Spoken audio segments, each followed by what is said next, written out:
नमस्कार, बहुत स्वागत है आप सभी का। आपके साथ मैं हूं ममता तिवारी। वक्त हो गया है राजस्थान लाइव का। सबसे पहले बड़ी खबर प्रतापगढ़ से आपको देंगे, जहां पर करीब 7 करोड़ का ड्रग्स पकड़ा गया है। चित्तौड़गढ़ कोटा नारकोटिक्स टीम का बड़ा एक्शन। ट्रक से 5000 किलो से अधिक डोडा चूरा बरामद। ट्रक ड्राइवर समेत 2 आरोपियों को किया गया डिटेन। जिप्सम की आड़ में की जा रही थी नशे की तस्करी। गिरफ्त में आए तस्करों से हो सकते हैं कई खुलासे।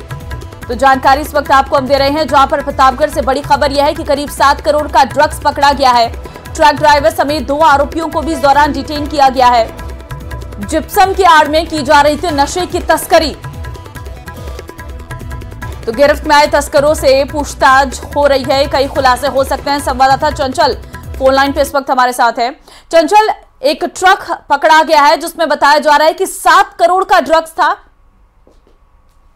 जी बिल्कुल, देखिए जो प्रतापगढ़ के अंदर प्रतापगढ़ बांसवाड़ा रोड है, यहाँ पर नारकोटिक्स विभाग की जो टीम है, चित्तौड़ और कोटा की टीम जो है, उन्होंने संयुक्त रूप से कार्रवाई की और एक ट्रक को पकड़ा है, जिसके अंदर से लगभग 5000 किलो जो डोडा चूरा जो था, अफीम डोडा चूरा, वो बरामद किया है। और इंटरनेशनल मार्केट में इसकी जो कीमत है वो करीब 7 करोड़ रुपए से अधिक आंकी जा रही है। क्योंकि अभी कुछ ही दिनों में जो नारकोटिक्स विभाग की जो है ये सबसे बड़ी कार्रवाई मानी जा रही है, क्योंकि 5000 किलो जो डोडा चूरा जो पकड़ा गया है, तो अपने आप में बहुत बड़ी कार्रवाई है। प्रतापगढ़ और चित्तौड़गढ़ जो क्षेत्र है और प्रतापगढ़ के आसपास का जो मध्य प्रदेश का लगने वाला क्षेत्र है, यहाँ पर बड़ी तादाद में अफीम की खेती होती है और उसी अफीम की खेती के कारण से यहाँ पर डोडा चूरा भी पाया जाता है। तो उसके चलते डोडा यहाँ जो है डोडा चूरा की काफी तस्करी होती है। उसी को लेकर के मुखबिर की सूचना पर जो नारकोटिक्स विभाग की जो टीम है, उन्होंने ये कार्रवाई की है। जी ठीक है चंचल, बहुत धन्यवाद आपका तमाम जानकारी देने के लिए। तो फिलहाल बताया जा रहा है कि ट्रक से 5000 किलो का ये जो ड्रग्स है, डोडा चूरा है, वो बरामद किया गया है। चित्तौड़गढ़ कोटा नारकोटिक्स टीम का ये बड़ा एक्शन देखने को मिल रहा है।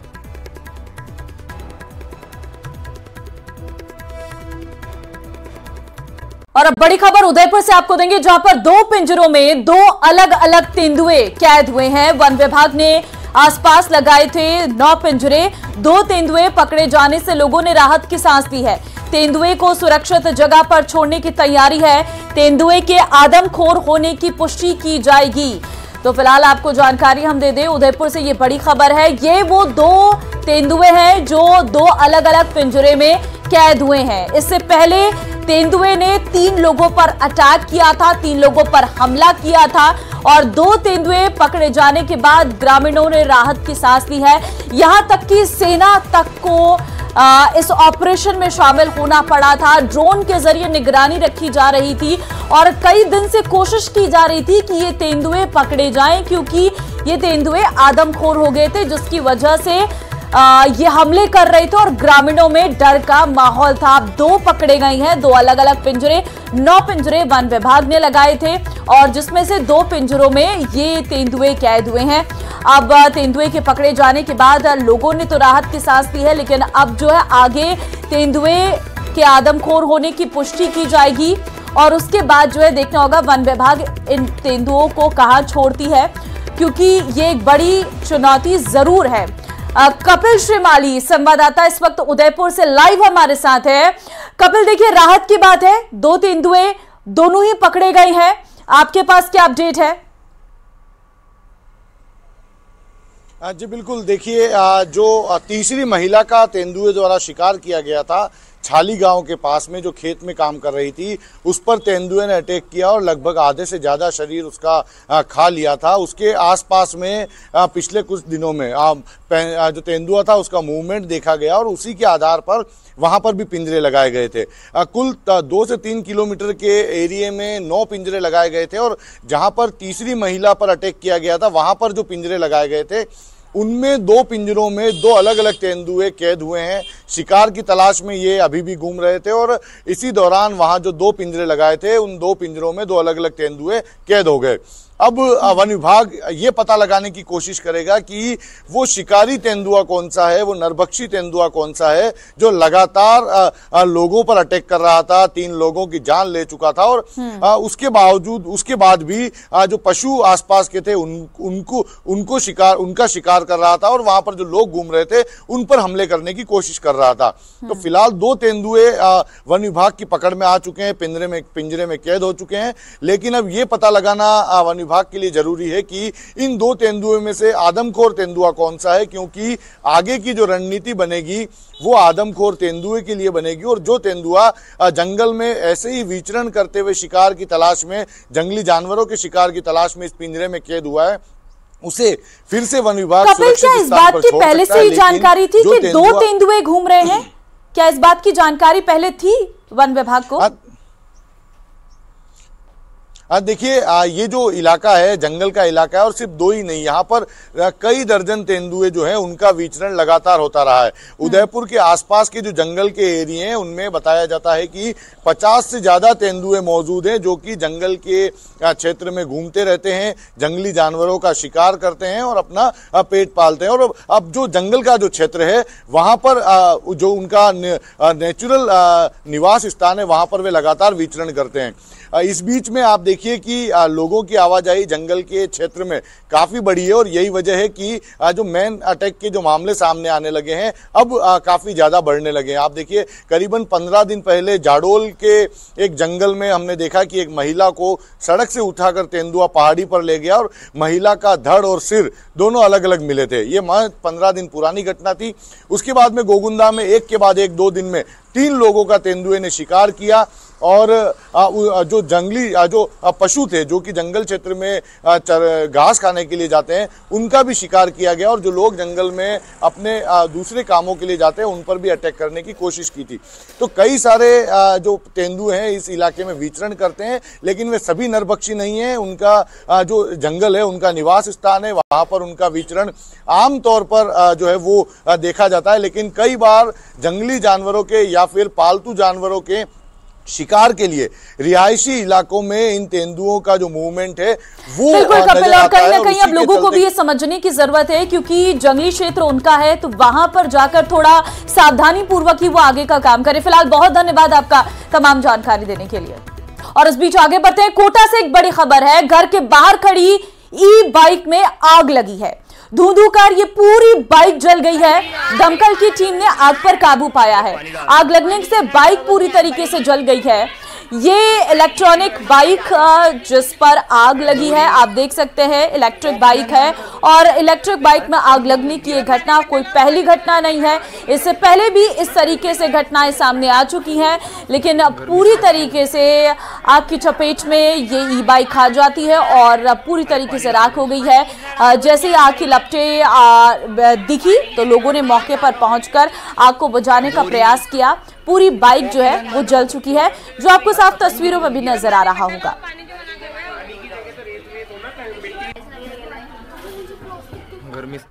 धौलपुर के कंचनपुर के मठ नोहरा गांव में पशुओं को चारा डालने गए दलित युवक को अज्ञात बदमाशों ने गोली मार दी। युवक की कनपट्टी में गोली पार होने से युवक की मौके पर मौत हो गई। फायरिंग की वारदात को अंजाम देकर बदमाश दहशत फैलाते हुए खेतों में कूदकर फरार हो गए। घटना से ग्रामीणों में हड़कंप मच गया। पुलिस ने मृतक के शव को अस्पताल की मोर्चरी में रखवाया है। थाना प्रभारी शैतान सिंह ने बताया कि मामला संदिग्ध है। बदमाशों ने युवक को गोली मार दी है और मामला पुरानी रंजिश का लग रहा है और जांच के बाद ही वारदात का खुलासा हो पाएगा। फिलहाल पुलिस मामले की जांच में जुटी है। चाचा लड़का छोटा भाई बलवीर 9 बजे की बात है, वो भैंसों को चारा डालने के लिए गया था और जब ही अज्ञात लोगों ने आके चारा डालते था उसको गोली मार दी।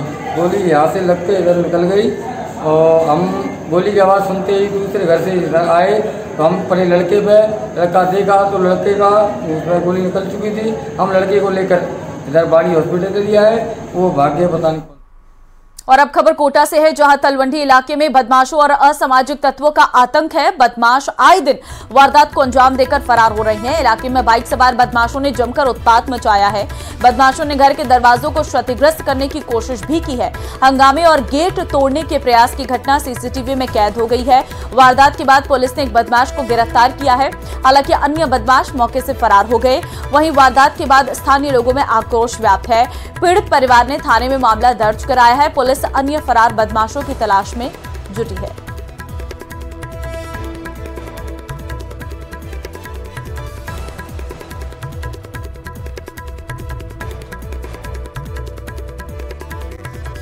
के सुल्तानपुर में मामूली कहासुनी में एक किशोरी से मारपीट करने का मामला सामने आया है। कहासुनी को लेकर युवक ने किशोरी से मारपीट की है। मारपीट की घटना में किशोरी गंभीर रूप से घायल हो गई। घायल किशोरी को प्राथमिक उपचार के बाद अस्पताल रेफर किया गया है। किशोरी का उपचार इमरजेंसी वार्ड में चल रहा है। पीड़िता की मां ने आरोपी के खिलाफ मामला दर्ज कराया है। पुलिस मामले की जांच कर रही है।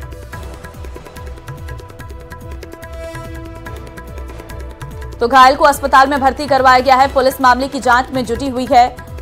कोटा से खबर इस वक्त हम आपको बता रहे हैं, जहां पर मामूली कहासुनी में किशोरी से मारपीट का ये पूरा मामला है। मारपीट में किशोरी गंभीर रूप से घायल हुई है। घायल को अस्पताल में भर्ती करवाया गया है।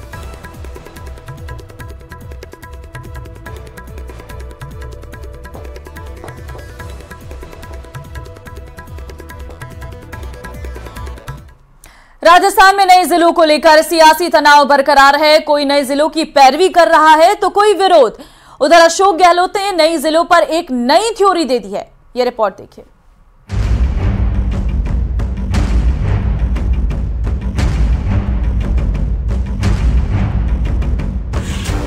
नए जिलों पर मच रहा गदर।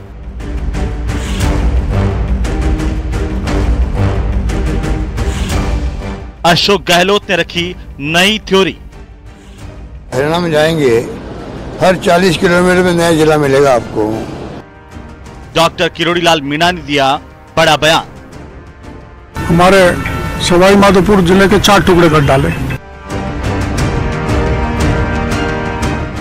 राजस्थान में नए जिलों के गठन पर सियासी घमासान थमने का नाम नहीं ले रहा। नई सरकार लगातार नए जिलों को लेकर अशोक गहलोत सरकार को घेरती नजर आ रही है।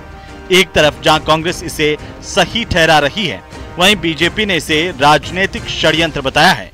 अब प्रदेश के पूर्व मुख्यमंत्री अशोक गहलोत ने एक नई थ्योरी दे दी है। उन्होंने हरियाणा का हवाला दिया और एक नया बयान दे दिया। आप भी सुनिए। परीक्षण करके, वैसे तो आप जाएंगे, हरियाणा में जाएंगे, हर 40 किलोमीटर में नया जिला मिलेगा आपको हरियाणा के अंदर। तो ये पॉलिसी होनी चाहिए खुद की कि आप किस प्रकार से मैनेज करते हो जिलों को। छोटा जिला हो, बड़ा जिला हो, क्या क्या उसमें उसके प्रेशर में फर्क पड़ता है, वो आपको अध्ययन करना चाहिए। तो छोटा जिले का प्रयोग हमने किया भी है, उसको हमने प्रयोग के रूप में किया। अगर प्रयोग सफल होता है तो आप उसको काम रखिएगा और बढ़ाइएगा आगे। इतने बड़े प्रदेश के अंदर जहाँ रेगिस्तान के इलाके भी हैं, दूर दूर बसे हुए गाँव हैं, जितना ज़्यादा आप जिले बनाएंगे, और जिले बनाने की गुंजाइश में मानता हूँ राजस्थान के अंदर, और जिले बनने चाहिए। वहीं डॉक्टर किरोड़ीलाल मीणा ने नए जिलों को लेकर बड़ा बयान दे दिया है। उन्होंने कहा कि नए जिले से राज्य सरकार पर आर्थिक भार बढ़ेगा, जिसे राज्य सरकार खत्म करने जा रही है। दूदू जयपुर में नजदीक है, जयपुर नजदीक है। अब मैं उस पर ज्यादा नहीं डालना चाहता, क्योंकि वो राजनीतिक बयानबाजी है, उसका फायदा उठाना चाहते हैं। लेकिन राज्य की जनता समझती है, एक जिले पर 2000 करोड़ का भार आता है। ऐसे जिले जिनकी कोई आवश्यकता नहीं है, उसे सरकार खत्म करने जा रही है। यहां आपको बता दें कि गहलोत सरकार ने अपने कार्यकाल में 17 नए जिले और 3 नए संभाग बनाए थे। उस वक्त भी बीजेपी ने इसका विरोध किया था और अब सत्ता में आने के बाद नए जिलों के गठन की समीक्षा के लिए एक कमेटी का गठन कर दिया। इस कमेटी ने अध्ययन कर रिपोर्ट सौंप दी है। अब कैबिनेट सब कमेटी तय करेगी कि कितने नए जिले रहेंगे और कितने खत्म होंगे। Bureau report, news 18 Rajasthan.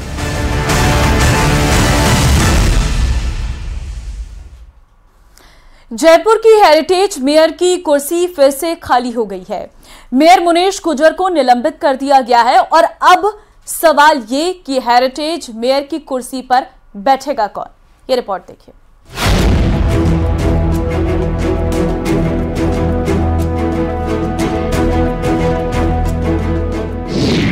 Munesh पर गाज, किसके सिर ताज?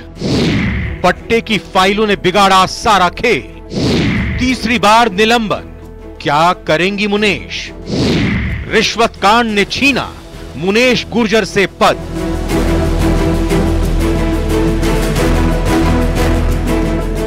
तमाम सियासी उठापटक और कानूनी कार्रवाई के बाद आखिरकार फिर से हेरिटेज मेयर मुनेश गुर्जर को निलंबित कर दिया गया है। 13 महीने में यह तीसरा मौका है जब मुनेश गुर्जर को सस्पेंड किया गया है। इससे पहले गहलोत सरकार ने मुनेश गुर्जर को 5 अगस्त 2023 और फिर 26 सितंबर 2023 को सस्पेंड किया था और फिर अब तीसरी बार मुनेश गुर्जर सस्पेंड हो गई हैं। इतना ही नहीं, यूडीएच मंत्री झाबर सिंह खर्रा ने साफ कह दिया कि मुनेश गुर्जर को अब किसी भी कोर्ट से राहत नहीं मिलने वाली। खुद के बचाव का मौका दिया है, वो उसने जितने पैंतरे चलने थे वो सारे चल दिए, वो डाल रही, हमको पात चलने को मजबूर होना पड़ा।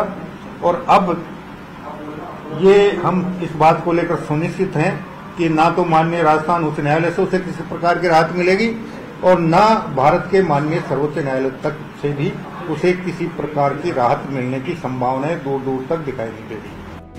दरअसल सरकार ने सबसे पहले 11 सितंबर को मेयर को नोटिस जारी किया था। तब ये नोटिस जांच अधिकारी की तरफ से जारी किया गया था। इसके 3 दिन बाद मेयर ने अपने वकील के जरिए जवाब भिजवाया। इसके बाद यूडीएच की ओर से 18 सितंबर को दूसरा नोटिस जारी कर 3 दिन में जवाब मांगा गया था, लेकिन 21 सितंबर की रात 11 बजे तक कोई जवाब नहीं दिया गया, जिसके बाद उनको निलंबित कर दिया गया। अब सरकार जल्द ही कार्यवाहक मेयर के आदेश भी जारी कर सकती है। अब हम आपको बताते हैं कि आखिर रिश्वत कांड क्या था।